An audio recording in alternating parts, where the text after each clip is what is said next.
remporté brillamment un tournoi UFOA, imité par leurs jeunes sœurs en U20.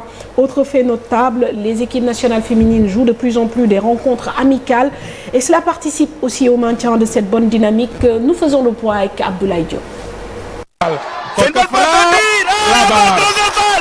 Vainqueur de l'Algérie en amical vendredi dernier sur le score de 3-1 au stade de Lat Dior, les Lions affronteront ce mardi le même adversaire. Mamoussa Cissé et son équipe se préparent pour leur rencontre contre le Mozambique dans le cadre du tour préliminaire des éliminatoires de la CAN 2024, prévu en septembre prochain. Match après match, les Lions rassurent le public sénégalais malgré un échec lors des barrages qualificatifs pour la Coupe du Monde 2023.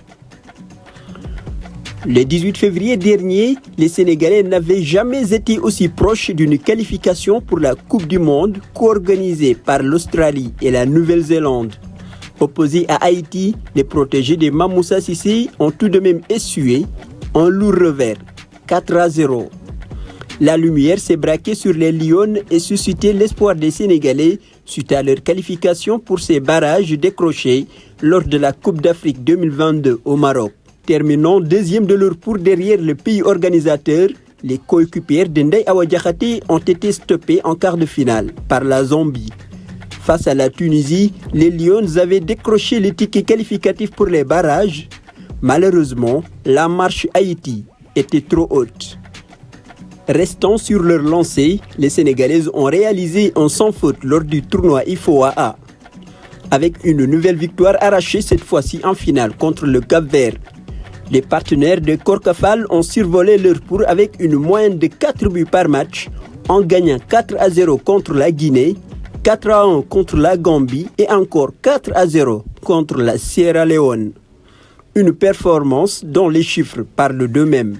Réussir une telle prouesse, c'est ce que les sœurs en U20 ont aussi fait lors du tournoi IFOA de leur catégorie. Les Lions ont battu d'entrée la Guinée-Bissau 4-0, puis quelques jours plus tard la Guinée 3-1, avant de conclure en beauté en s'adjugeant la finale 3-1 contre la Sierra Leone. Chez les femmes, le Sénégal n'est donc plus en reste et multiplie les matchs amicaux pour se préparer au jeu continental, avec comme ambition de les gagner dans un futur proche. Voilà, donc Seyni, dinañ taxaw tuuti ci liggéey bi ngeen jot a def depuis quelques années. Peut-être la première quand même interrogation va concerner Ndeye Awa Diakhaté. Je pense que dafa am blessure. Ba génn ci match bi, quelles sont les dernières nouvelles? C'est quand même